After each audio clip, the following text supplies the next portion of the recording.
जय गणेश भगवान, जय महालक्ष्मी मैया, राधे राधे, जय श्री कृष्ण भगवान जी।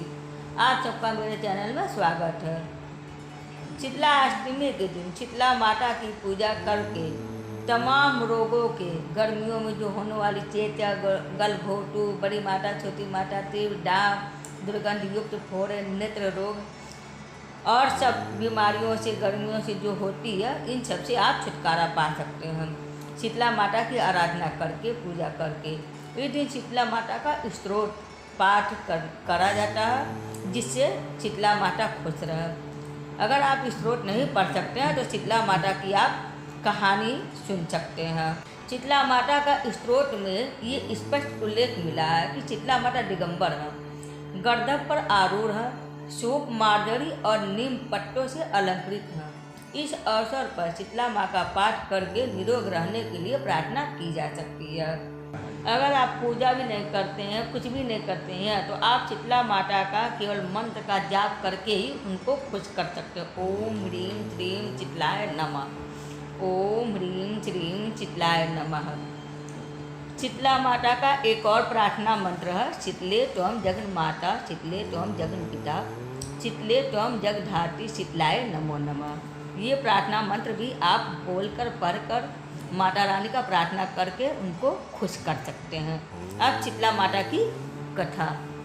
एक बार शीतला माता ने परीक्षा लेने के लिए धरती पर आने के लिए निर्णय ली। धरती पर आते ही शीतला माता ने बुजुर्ग महिला का रूप ले लिया। तभी शीतला माता राजस्थान के डिगरी गांव में पहुंची और इधर उधर गलियों में घूमने लगी। जैसे ही शीतला माता गलियों में घूम रही थी, तभी अचानक से उनके ऊपर किसी महिला ने चावल का उबला हुआ पानी डाल दिया। उबला हुआ पानी डालने के कारण शीतला माता की शरीर में छाले निकला, जिसके कारण शीतला माता को बहुत जोर से जलन होने लगी और पूरे शरीर में अत्यधिक पीड़ा भी होने लगी, जिसके कारण शीतला माता गलियों में सभी के पास गई और कहने लगी कि मेरी मदद करो, मेरे ऊपर किसी ने गर्म पानी डाल दिया, कारण मेरे पूरे शरीर में असहनीय पीड़ा हो रही है, कोई मेरी मदद करे।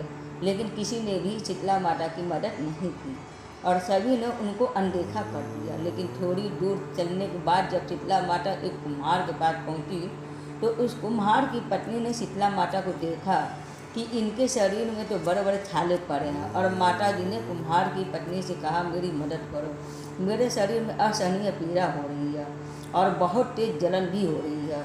जिसके कारण कुम्हार की पत्नी ने शीतला माता को अपने पास बुलाया और इनसे कहा कि माँ, आप यहाँ बैठ जाइए। जिसके बाद कुम्हार की पत्नी शीतला माता पर एक मटके से ठंडा पानी डाला, जिससे उनको जलन से थोड़ी राहत मिली। जिसके बाद कुम्हार की पत्नी ने शीतला माता से कहा कि माँ जी, मेरे घर पर रबड़ी और दही रखा जो कल रात का, आप इसको खा लीजिए।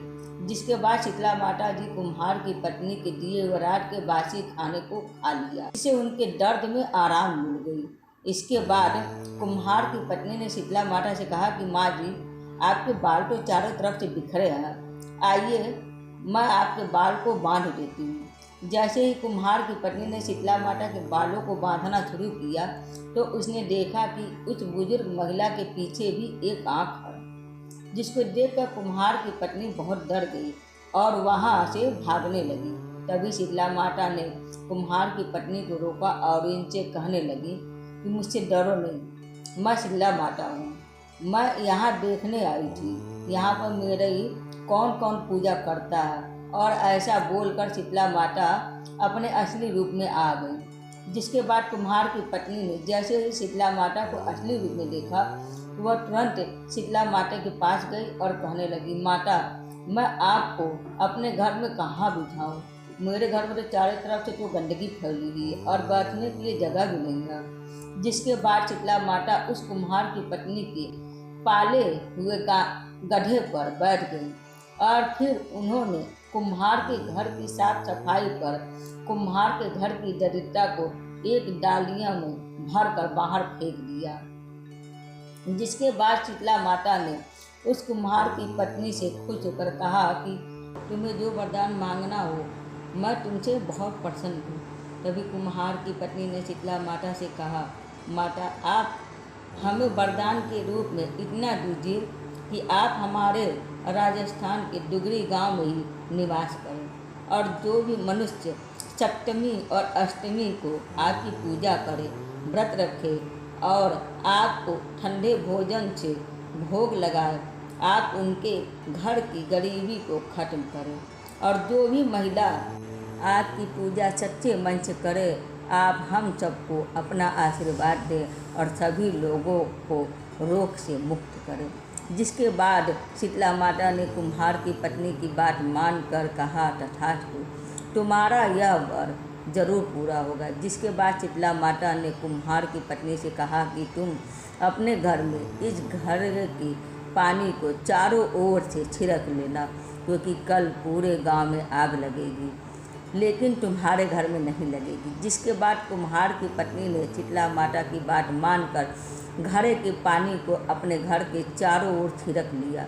जब अगला दिन शुरू हुआ तो सबके घर में आग लग गई, लेकिन कुम्हार के घर में आग नहीं लगी। जिसको देखकर सभी लोग आश्चर्यचकित हो गए और वह सभी लोग राजा के पास गए, उनकी सारी बात बताई।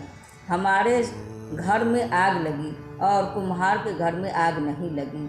राजा भी यह सुनकर बहुत आश्चर्यचकित हो गया। जिसके बाद राजा ने अपने सेवक को भेजकर उस कुम्हार की पत्नी को अपने दरबार में बुलवाया। जब कुम्हार की पत्नी राजा के दरबार में पहुंची, तब राजा ने उसी से पूछा कि तुम्हारे घर में आग क्यों नहीं लगी, बाकी सबके घर में आग लग गई, ऐसा क्यों? तब कुम्हार की पत्नी ने बताया कि कल मेरे घर में माता शीतला आई थी और उन्हीं की कृपा से ऐसा हुआ है। यह सुनकर राजा और सभी गांव वाले एकदम स्तंभ रह गए। फिर राजा ने पूरे गांव में सभी लोगों से कहा, आज से सभी लोग शीतला माता की पूजा करेंगे। और तभी से डुगरी गांव का नाम शीत की डुगरी पड़ गया और राजस्थान में शीतला माता का बहुत बड़ा मंदिर बनाया गया है, जहां पर हर साल मेला लगता है। बहुत सारे लोग मेले में आते हैं। शीतला माता को चेचक और बहुत से रोगों की देवी बोला जाता है। जिन लोगों को चेचक जैसे रोग हो जाते हैं, शीतला माता की पूजा करने से सारे कष्ट दूर होते हैं। शीतला माता का पूजा अवश्य करनी चाहिए। अपने पानी में गंगा जल भर कर उसी से स्नान करना चाहिए और स्नान करने के बाद साफ सुथरे वस्त्र धारण करें। फिर पूजा करने के लिए एक थाली में सप्तमी के दिन की बनी खीर, नमक व बाजरा की बनी रोटी, मथरी रखें। दूसरे थाली में आटे की बने दीपक, रोली, वस्त्र, चावल और एक लोटे में ठंडा जल भी रखें। फिर शीतला माता की मूर्ति को स्नान करवाएं और उसके बाद हल्दी और रोली से उनको टीका लगाएं। थाली में रखी सभी वस्तुएं उनको अर्पण करें और फिर एक दीपक को बिना जलाए रखें, उनके भोग लगाएं और उनकी आरती का। शीतला माता की पूजा चैत्र कृष्ण की अष्टमी को मनाया जाता है। तो बोलिए शीतला माता की जय। शीतला माता जैसी कुम्हारिन पर कृपा की, वैसे आप सब पर और हम पर भी कृपा करें। शीतला माता सदा शांति, शीतलता तथा आरोग्य प्रदान करें सब पे। कथा संपूर्ण हुआ। आशा है कि आप सबको मेरा वीडियो पसंद आया होगा। हरे कृष्ण, हर हर महादेव।